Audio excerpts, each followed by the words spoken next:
गुरमुख प्यारी साची नमाजी साध संगत को मेरा प्यार भरा राधा स्वामी जी। प्यारे साध संगत जियो, कल बाबा जी महाराज ने डेरा ब्यास में बहुत सारी संगत को सत्संग बख्शा और बहुत सारी संगत ने बाबा जी का सत्संग सुना और हमने भी बाबा जी का सत्संग सुना। बहुत समय के बाद बाबा जी का ये सत्संग सुना है हमने।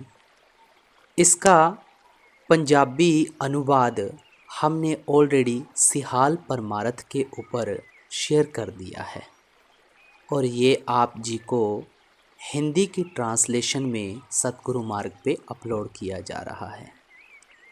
तो प्यारी साध संगत जियो, आप जी सभी समूह साध संगत से बेनती है कि इस हिंदी अनुवाद सत्संग को पूरे ध्यानपूर्वक सुनिएगा। एक एक लफ्ज़ जो बाबा जी महाराज ने डेरा ब्यास में फरमाया है वो आप सभी के साथ बहुत ही डीपली शेयर किया जाएगा। उससे पहले आप जी से एक छोटी सी बेनती और करूँगा कि इस चैनल के ऊपर डेली सत्संग अपलोड किए जाते हैं। ओल्ड पाठी साहिब जी के सत्संग भी शेयर किए जाते हैं, साखियाँ भी शेयर किए जाती हैं, रोज़ाना की जाती हैं।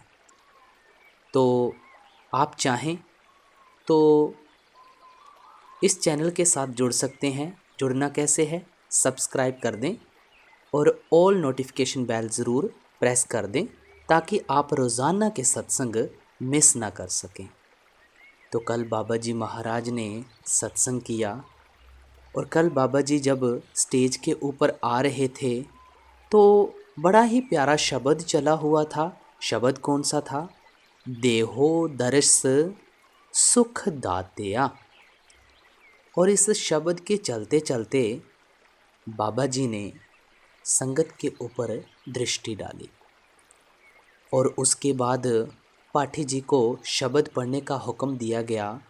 बाबा जी ने सत्संग स्टार्ट किया और बाबा जी ने जो बाणी ली थी वो थी, पाठी साहब जी ने पढ़ा, दिल का हुजरा साफ कर जाना के आने के लिए ध्यान गैरों का उठा उसके बिठाने के लिए। बाबा जी महाराज ने सत्संग शुरू किया। यह हुजूर तुलसी साहब जी की गज़ल है और एक शेख तकी को समझाने के लिए ये सारी गज़ल उच्चारी गई है। शेख तकी एक मुसलमान घराने से ताल्लुक़ रखते थे। हमने पहले ये अपने जहन में रखना है कि शेख तकी एक मुसलमान जिज्ञासु थे और तुलसी साहिब जी एक हिंदू घराने से ताल्लुक़ रखते थे और उन्होंने कुरान का हवाला देते हुए शेख तकी को समझाया कि देख भाई, जो भी रास्ता है वो अंदर का रास्ता असली रास्ता है, बाहर का नहीं। और हमें समझाया, एक कहानी से शुरू किया जब बाबा जी ने, तो पहली कहानी उन्होंने ली कि देखो, जब हमने कोई खेल खेलनी होती है, जब भी हम ग्राउंड में जाते हैं और वहाँ पर जाकर हमारे मन में आता है कि हम ये खेल खेलें और बहुत सारी मन में इच्छा होती है कि नहीं, ये खेल मेरे को बहुत अच्छी लगती है। और जब भी हमने वो खेल खेलनी होती है, अगर हमारा उस खेल में स्टेमिना ना होगा, हम थोड़ी सी खेलें और हमें सांस चढ़ जाए, यानी कहने का भाव ये है कि खेल को खेलने के लिए हमारे पास स्टेमिना ही ना हो तो क्या हम उस खेल को खेल सकते हैं? इसी बात को बाबा जी महाराज ने परमार्थ के ऊपर भी लागू किया कि देखो, अगर हमारे में वो स्टेमिना ही ना होगा, क्या हम परमार्थ को ले सकते हैं? नहीं ले सकते हैं ना। जब तक हमारा माहौल क्रिएट नहीं होगा, एटमॉस्फेयर नहीं क्रिएट होगा, तब तक हम आगे तो कभी नहीं बढ़ पाएंगे। सबसे पहले हमें क्या करना है? माहौल बनाना है, एटमॉस्फेयर बनाना है। अब देखो, हमारे घर में अगर कोई बर्तन पड़ा हुआ है, हम उसमें सब्जी बनाते हैं, लगातार सब्जी बना रहे हैं, उस बर्तन को धो नहीं रहे हैं और उसी में बार बार सब्जी बनाए जा रहे हैं और वो बर्तन गंदा हो गया है, बहुत गंदा हो गया है, उसे हम धो नहीं रहे हैं। और जब भी हमारे घर में कोई रिश्तेदार आता है, वो हमें आकर समझाता है कि भाई इतना गंदा बर्तन, इसको कभी धो भी लिया करो, आपके शरीर के ऊपर बीमारी आ जाएगी, आप बीमार पड़ जाएंगे, इसको धो लिया करो।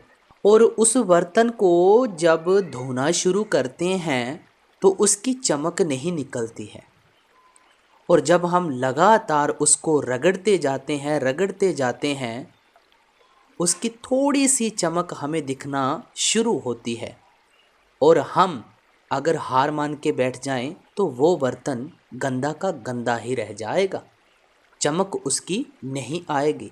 और इस बात को भी बाबा जी महाराज ने परमार्थ के ऊपर लागू किया कि लगातार निरंतर, रिपीट द रिपीट, हम उस परमार्थ को लगातार अपने अंदर बसाते जाएंगे और नाम सिमरन का जाप करते जाएंगे, तब हम कहीं जाकर उस मुकाम तक पहुँचेंगे, उससे पहले नहीं। क्योंकि बड़ा सुंदर मिसाल दी कि ये जो शरीर है ना, यह एक प्लेटफॉर्म है उस मालिक तक पहुंचने के लिए।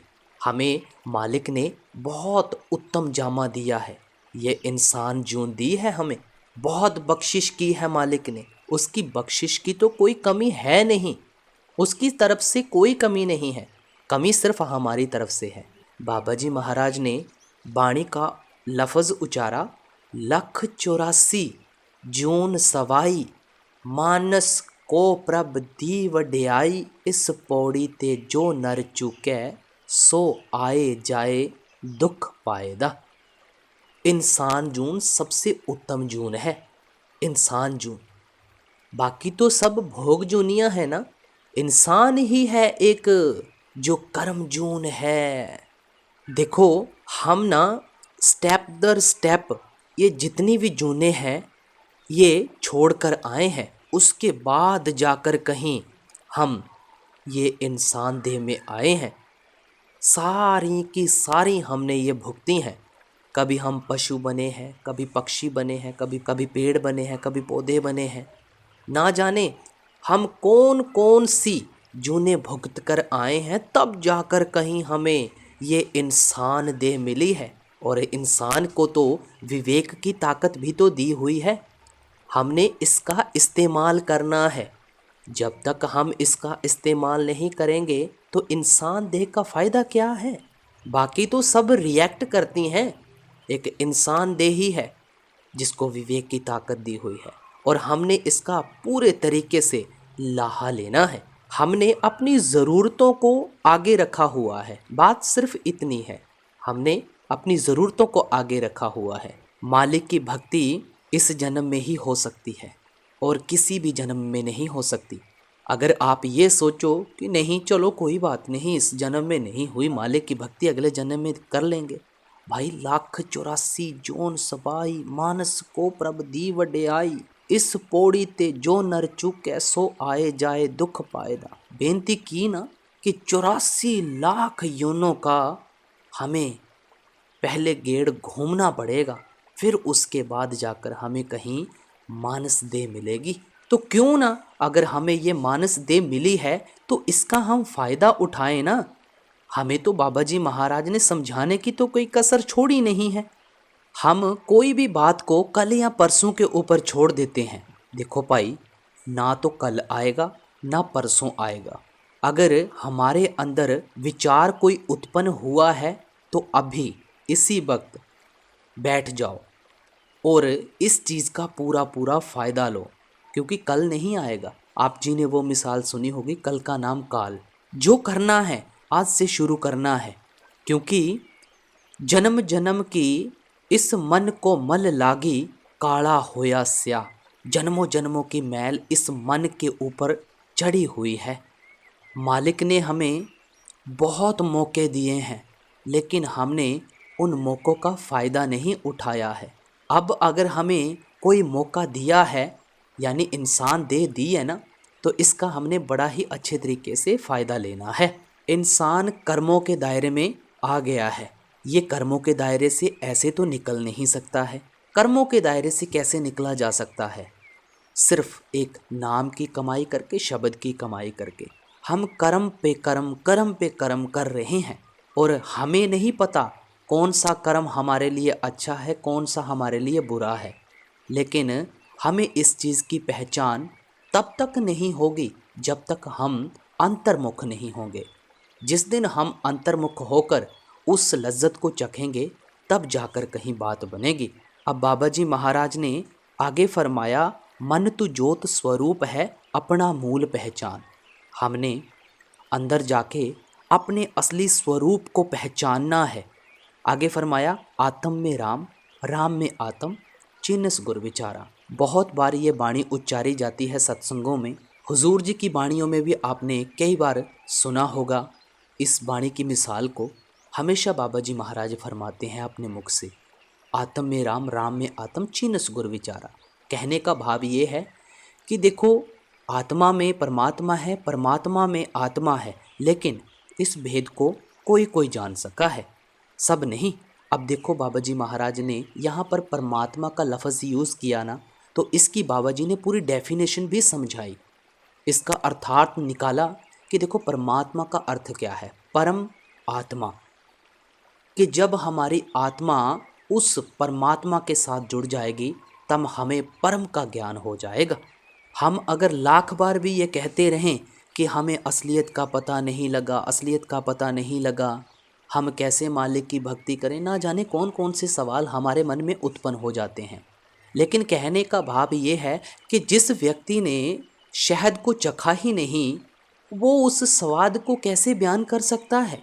वही बात आ जाती है, गूंगे को गुड़ दे दें, वो गुण गुण के सिवा और कुछ नहीं कर सकता है, क्योंकि उसे उसकी लज्जत का अपने अंतर में महसूस होगी उसे कि हाँ, इसकी लज्जत ऐसी है, मीठी है या कड़वी है या नमकीन है।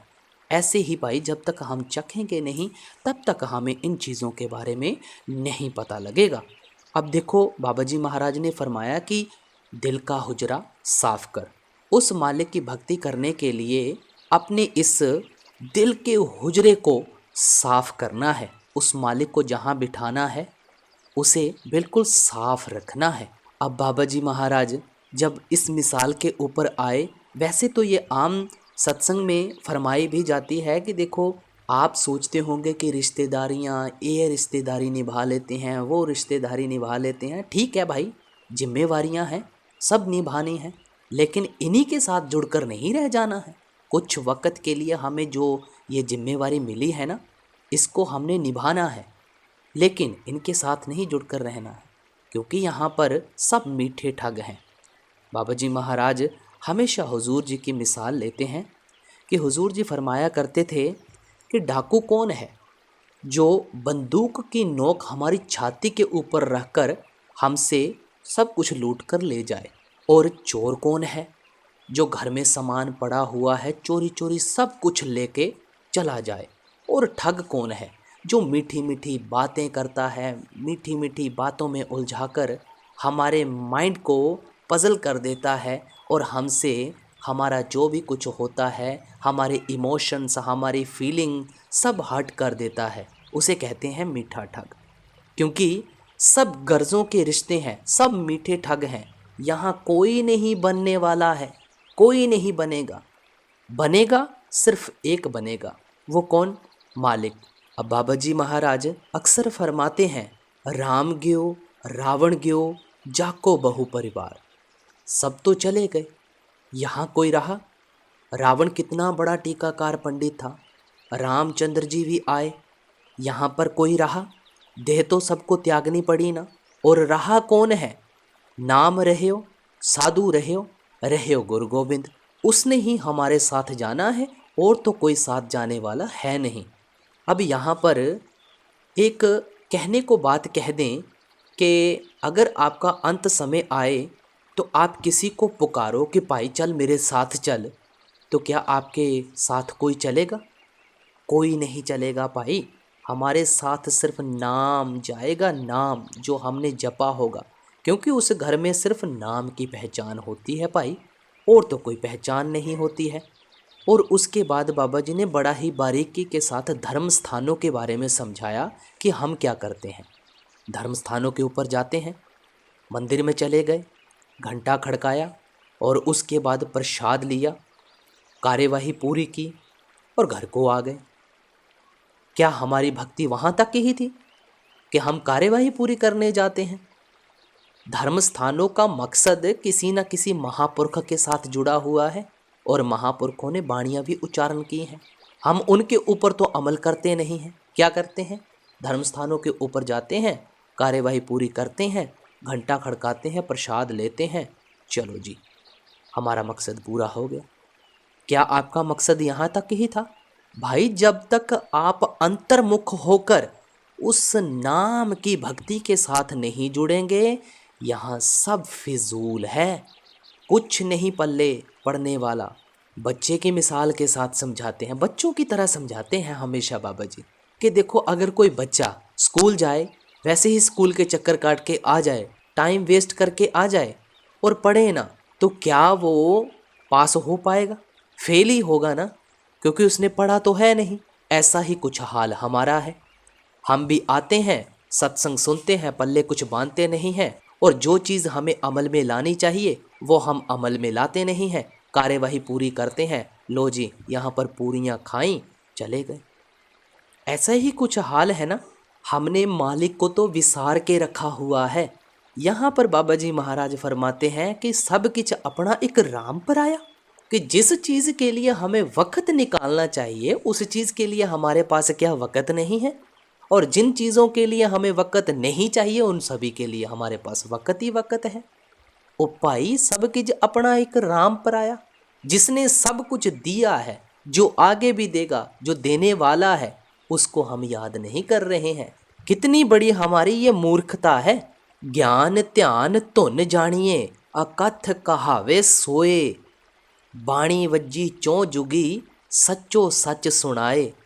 बाणी तो हमें किसी प्रकार से कोई कसर तो छोड़ नहीं रही है, हमें तो हर प्रकार से बाणी समझा रही है। एक बड़ी आम मिसाल बाबा जी महाराज लेते हैं, मूत पलीती कपड़ होए, परिये मत पापा के संग, ओ तो पै नावे के रंग। जब कोई कपड़ा गंदा हो जाता है उसे हम धोबी के पास लेकर जाएं, हम उसको बोलें कि भाई साहब इसके ऊपर रंग चढ़ गया है, आप इसे धोकर इसको साफ़ कर दें। वो धोबी धोएगा लेकिन वो उसकी चमक को बरकरार नहीं कर पाएगा। हाँ फीका ज़रूर हो जाएगा, लेकिन आप कहो कि नहीं ये रंग नहीं उतरा है जी, इसको साफ़ किया जाए, तो वो बोलेगा कि भाई ये मेरे बस की बात नहीं है। अगर हम उसी कपड़े को ललारी के पास लेकर जाते हैं, उसी कपड़े के ऊपर उसी प्रकार का रंग चढ़ा देगा। तो शब्द भी बीबियाँ बहुत सुंदर गाती हैं कि गूढ़े रंग विच रंग दियो जी, के मैलियाँ ने साड़ियाँ रोहा। बाबा जी का ये मिसाल लेने का मकसद सिर्फ यही है कि हम अपने ध्यान को अंतर्मुख करें और हमारा जो असली मकसद है हम उस चीज़ को पहचानें, क्योंकि हम ना अपने असली मकसद से भटक चुके हैं, कोसों दूर जा चुके हैं। हमें अपने ध्यान को एकाग्र करना पड़ेगा। जब तक हम अपने ध्यान को एकाग्र नहीं करेंगे सब फिजूल है भाई, सब फिजूल। अब देखो कोई सरोवरों में जाता है, कोई मान सरोवरों में जाता है, कोई कहाँ जाता है, कोई कहाँ डुबकियाँ लगाता है।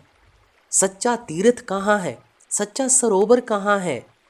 भाई अंदर है, बाहर कुछ नहीं है। बाहर तो सिर्फ जो महापुरुषों के निचोड़ है वही है, और हमने ही उसको एक शक्ल दे दी है। हमें थोड़ा सा तो सोचना चाहिए। मालिक ने हमें विवेक की ताकत दी है, तर्क दिया है, क्या ये हमारे लिए सब चीज़ें करना सही है? हम तो उन्हीं के साथ जुड़ते जा रहे हैं, दिन बर दिन जुड़ते जा रहे हैं। फिर उसके बाद अगली कड़ी में हमें फरमाते हैं, चश्मे दिल से देख यहाँ क्या क्या तमाशे हो रहे, दिल सिता क्या क्या है तेरे दिल सताने के लिए। अब बाबा जी महाराज फरमाते हैं कि देखो भाई आंखें खोल के देखो क्या क्या तमाशे हो रहे हैं। हर किसी को कोई ना कोई पार्ट अदा करने के लिए दिया गया है। जो भी यहाँ पर बैठे हैं सबको एक मालिक ने पार्ट अदा करने के लिए दिया है। कोई माँ का पार्ट अदा कर रहा है, कोई बहन का, कोई भाई का, कोई बाप का, बहुत सारे पार्ट अदा करने के लिए अलग अलग तरीके से मालिक ने ये दिए हुए हैं। और जब हमारा पार्ट ख़त्म हो जाएगा हम भी उस मालिक में समा जाएंगे। अब देखो यहाँ पर एक बाबा जी ने डेरा ब्यास में एक दीवान नाम के सेवादार हुआ करते थे हुजूर महाराज जी के समय के। तो उनकी एक बाबा जी ने साखी सुनाई छोटी सी। उनका प्यार अपनी बीवी के साथ बहुत ज़्यादा था। जब उनकी बीवी की डेथ हुई और वो बहुत ज़्यादा परेशान हुए, उनके दिल में ये चलता रहा कि जी मेरी बीवी का क्या हुआ होगा, मेरी बीवी कहाँ पर होगी, जहाँ पर भी है वहाँ पर ठीक तो होगी। उनका बुआ के साथ भी बहुत थोड़ा लगाव था और उनकी बुआ उनके पास आकर बैठते थे, वो पूछते रहते थे कि क्या हुआ होगा, ऐसे वैसे बहुत कुछ पूछते थे। तो बुआ जी ने कहा कि जी मेरी बात हुई थी उनसे, आपकी बीवी से बात हुई थी मेरी। और दीवान साहब जी के मन में एक जिज्ञासा पैदा हुई कि जी आप बताएं कि उन्होंने मेरे बारे में क्या कहा। बुआ जी ने कहा कि जब मैंने आपका नाम पुकारा कि क्या आप दीवान साहब जी से उतना ही प्यार करते हैं, तो वो कहने लगे कि कौन दीवान साहब। अब देखो, अब शरीर की हद देखो शमशान घाट तक है, उससे तो आगे कभी नहीं चलने वाला। रिश्ते नाते जब तक जिंदा है तब तक हैं, मरने के बाद कोई रिश्ता नहीं है, कोई बहन नहीं है, कोई भाई नहीं है, कोई माँ नहीं है, कोई बाप नहीं है।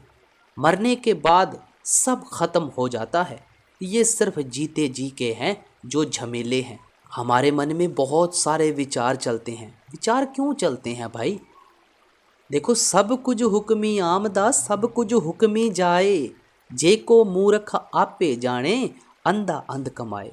जब आना उसकी मर्जी से है, जाना उसकी मर्जी से है, जो होना है उसकी मर्जी से होना है, तो हमें सोच विचार करने की क्या ज़रूरत है?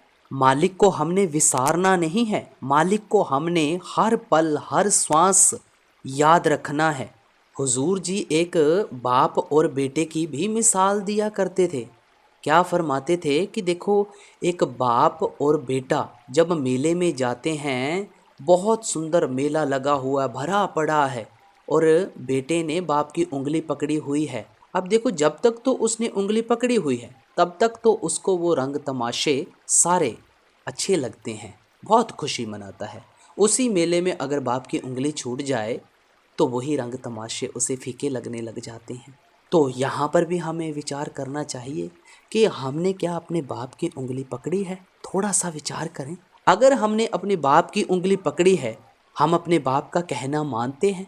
बाबा जी महाराज फरमाते हैं ना कि माँ बाप नहीं छोड़ते हैं बच्चों को, बच्चे माँ बाप से अलग हो जाते हैं।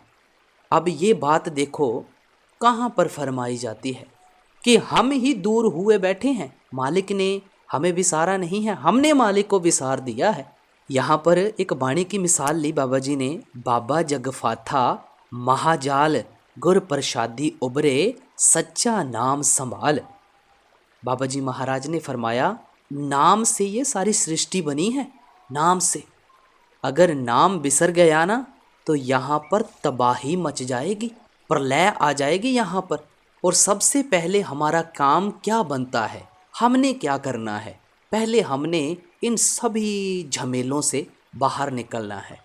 फिर उसके बाद अगली कड़ी में फरमाते हैं, एक दिल लाखों तमन्ना उस पे और ज़्यादा हवस, फिर ठिकाना है कहाँ उसके टिकाने के लिए। फिर बाबा जी महाराज ने आगे फरमाया कि मालिक ने हमें एक दिल दिया, लेकिन चाहते हमें हज़ारों लाखों दे दी। ये इच्छा तो कभी पूरी होती नहीं है। अगर मन की एक इच्छा पूरी करते हैं तो ये हमारे आगे 10 और रख देगा, और अगर 10 और पूरी करोगे तो ये 10-20 और रख देगा। अगर इसकी इच्छाओं को पूरा करते रहोगे ना तो बोझ के नीचे हम आएंगे और कोई नहीं आएगा। मन को कंट्रोल करने के लिए ना जाने कौन कौन से उपाय किए।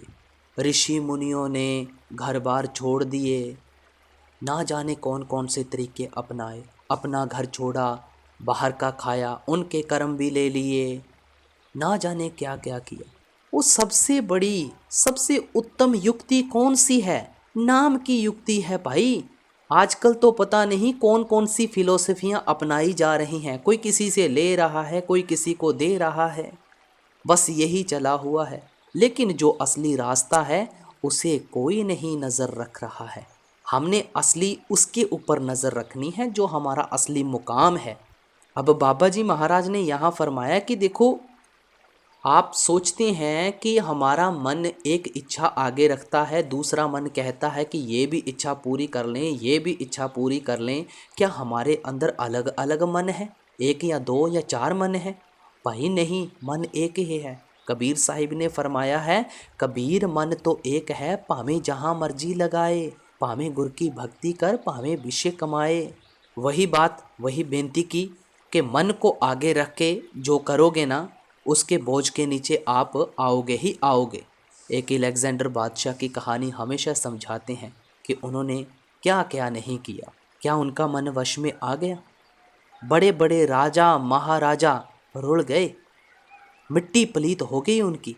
आप विचार करो कि एक अंधा व्यक्ति कितनी देर तक किसी व्यक्ति को रास्ता दिखा सकता है? ये सोच विचार तो हमारे अंदर आनी चाहिए ना।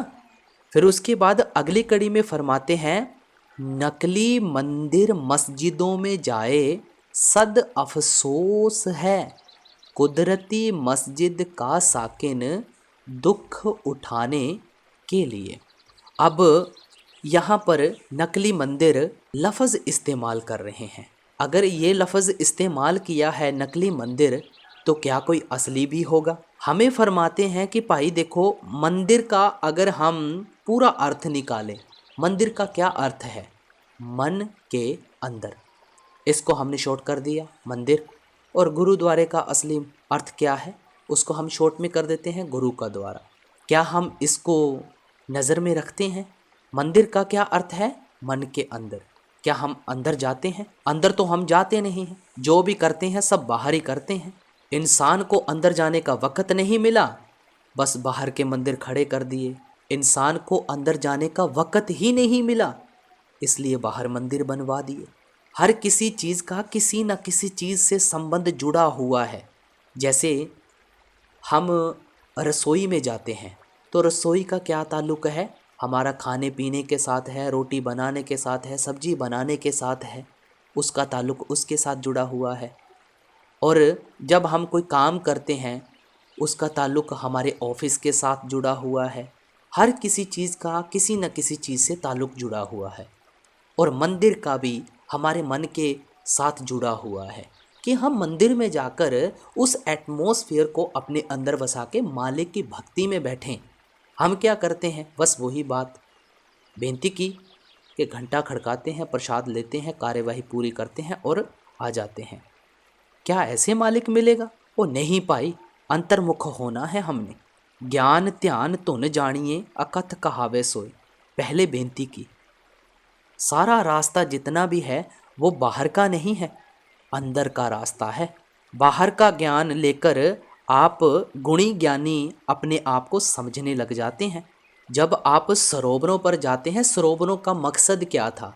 कि कोई व्यक्ति अगर थका हुआ, सुस्त पड़ा हुआ है, वो मालिक की भक्ति में बैठना चाहता है, तो सरोवरों का मकसद सिर्फ इतना था कि नहा धोकर मालिक की भक्ति में बैठा जाए। बस इतना मकसद था। हमने उन्हीं को एक शक्ल दे दी कि जी यहाँ नहाकर ऐसे हो जाता है, वैसे हो जाता है। एक तरफ हम कहते हैं कि मालिक कण कण में मौजूद है, और दूसरी तरफ हम मालिक को चार दीवारी में बंद कर रहे हैं। क्या मालिक चार दीवारी में रहता है? थोड़ा तो सोच विचार करो। हमें विवेक की ताकत दी हुई है। अब अगली कड़ी में फरमाते हैं, कुदरती काबे की तू मेहराब में सुन गौर से, आ रही धुर से सदा तेरे बुलाने के लिए। बाबा जी ने जब ये तुक का अर्थ निकाला तो उन्होंने साथ में एक पलटू साहब जी की बाणी का शब्द उच्चारण किया कि उल्टा कुआं गगन में, तिस में जरे चिराग, तिस में जरे चिराग, बिना रोगन बिन बाती। वो धुन हमें रास्ता बताती है, कभी उसे एक बार सुनो तो सही। अब प्रकाश और आवाज़ का हर एक धर्म ने, हर एक मजहब ने जिक्र किया है। कोई है ऐसा धर्म जिसने इसका जिक्र ना किया हो? हर एक धर्म भाई, हर एक धर्म आवाज़ और प्रकाश का जिक्र करता है। इसे ही हम अलग अलग लफ्ज़ों में अगर बयान करें तो बहुत सारे लफ्ज़ निकल कर आ जाते हैं। कोई ताओ कह देता है, कोई कुन कुरान कह देता है, कोई नाद अनहद नाद कह देता है, कोई बाणी धुर की बाणी कह देता है, कोई नाम कह देता है। सिर्फ अलग अलग लफ्ज़ हैं, अलग अलग लफ्ज़। मकसद हमारा सिर्फ उस धुन के साथ जुड़ना है, नाम के साथ जुड़ना है। बाबा जी ने फरमाया कि देखो, जब नाम रूपी सुरमा हम अपनी आँखों में डालेंगे ना, तब जाके कहीं हमें इन चीज़ों का एहसास होगा और इन चीज़ों के बारे में पता लगेगा। से अखियाँ बियन जिनी दिसंदो माँ पीरी। अब अगली कड़ी में फरमाते हैं, क्यों भटकता फिर रहा तू ए तलाशे यार में, रास्ता शाहरग में है दिलबर पे जाने के लिए। अब हमें आगे फरमाते हैं कि हमने कहीं नहीं उसको ढूंढना, रास्ता पाई अंदर है बाहर नहीं, सब किछ घर में बाहर नहीं, बाहर ढूंढे सो भरम भुलाई। ध्यान को बस एकाग्र करना है, हमें सिर्फ ध्यान को एकाग्र करने की ज़रूरत है। एकाग्र करके अंतर्मुख होना है। वो बात नहीं करनी है कि वस्तु कहीं ढूंढे कहीं। अगर हमारी चीज़ किसी स्पेसिफिक जगह पे गुम हो गई है, अगर हम ढूंढ उसको कहीं और रहे हैं, तो मूर्खता किसकी है? हमारी ना। वस्तु कहीं ढूंढे कहीं, शरीरों पालन को बाहर जाए, नाम न लहे बहुत बेकार दुख पाए। अब आगे भी हमें फरमाते हैं, जहाँ आसा तहाँ वासा। हमने जो भी करना है अंतर्मुख होकर करना है, लेकिन इंसानियत को अपना कर करना है। सिर्फ खाने पीने से और बच्चे पैदा करने से हमने सिर्फ मतलब नहीं रखना है। हमारा असल मकसद क्या है, उसे हमने याद रखना है। हमें समझाने की कोई कसर नहीं छोड़ते हैं। संतों महात्माओं ने हमें कोई कसर नहीं छोड़ी है समझाने की। सभी का यही कहना हो जाता है कि जी वक़्त नहीं मिलता है, जी वक़्त नहीं मिलता। शुरू में बेनती की कि जी सब कुछ अपना एक राम पर आया, जिसने सारा कुछ दिया है, उसके लिए आपके पास वक़्त नहीं है। और जब आपका अंत वेला आएगा, मर जाएंगे, चार बंदे मोढ़ा दे के आपको कहते हुए चले जाएंगे, जी राम नाम सत्य है, राम नाम सत्य है। ओ भाई, राम नाम तो सत्य ही है। क्या उस राम के साथ जीते जी रिश्ता भी जोड़ा है? हमारा मकसद ये बनता है कि हम जीते जी उस राम के साथ जुड़े तो सही, क्योंकि अंत वेले में भी यही कहा जाता है, राम नाम सत्य है। भाई, राम नाम सत्य ही है। फिर अगली कड़ी में फरमाते हैं, मुर्शिदे कामिल से मिल सिद्क और सबूरी से तकी, जो तुझे देगा फहम शाहरग के पाने के लिए। अब सारा कुछ समझा के हमें आखिर में समझाते हैं कि किसी ऐसे गुरु के पास जाओ जो आपको सोझी दे और आपको अंतर्मुख होने का रास्ता बताए। परमार्थ ना सिखाई जा सकती है और ना ही सीखी जा सकती है, इसे सिर्फ महसूस किया जा सकता है। जब आपको महसूस होगा फिर आप अंदर से जुड़ेंगे। जैसे प्यार को बयान नहीं किया जा सकता है, प्यार को नहीं सिखाया जा सकता है, प्यार हमारे अंतर से उत्पन्न होता है, इसी तरह भाई परमार्थ है। अमला उत्ते होण नवेड़े खड़ी रहन गिया जाता। हमने जीते जी रिश्ता जोड़ना है, मरने के बाद यहाँ किसी ने नहीं पूछना है। हमने जो कुछ करना है अपनी करनी में अपनाना है और करनी में अपनाकर आगे बढ़ना है। हमें तो ये तक याद नहीं रहता कि जी यहाँ से जब उठकर बाहर जाएंगे जी कौन सी बाणी ली थी, हमें तो ये तक याद नहीं रहता। माधो जी सत्संगत हर मेल त्याये, अंतर जोत निरंतर बाणी साचे साहिब सियों लेवलाई। हमने अंतर की बाणी के साथ जुड़ना है।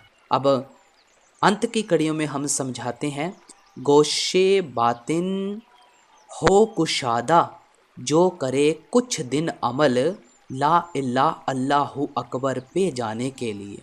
ये सदा तुलसी की है, आमिल अमल कर ध्यान दे, कुन कुरान में है लिखा अल्लाहु अकबर के लिए।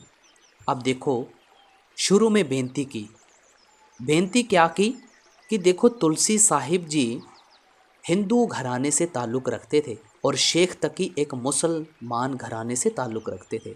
उन्होंने सारा का सारा हवाला कुरान का देते हुए उन्हें समझाया कि भाई कुरान ये कह रही है कि जितना अपना ख्याल आप अंतर्मुख करेंगे मालिक अंतर में मिलेगा, बाहर में नहीं मिलेगा। जितना आप ध्यान को बाहर मुख करेंगे आप ऐसे ही भटकते रहेंगे ला इलाह अल्लाहु अकबर पे जाने के लिए। तो ये बाबा जी के सत्संग के वचन फरमाए गए थे डेरा ब्यास में। तो आप सभी के साथ ये सत्संग हमने हिंदी में भी ट्रांसलेट कर दिया है, इसका पंजाबी अर्थात हमने सिहाल परमारथ के ऊपर डाला हुआ है। तो सत्संग ख़त्म होने के बाद बाबा जी महाराज ने अंत में पहली पातशाही जी की वाणी का होका देते हुए हमें ये समझाया कि जब भी हमने यहाँ से उठना है तो हमने एक बात याद रखनी है, और वो बात कौन सी है? नानक के घर केवल नाम।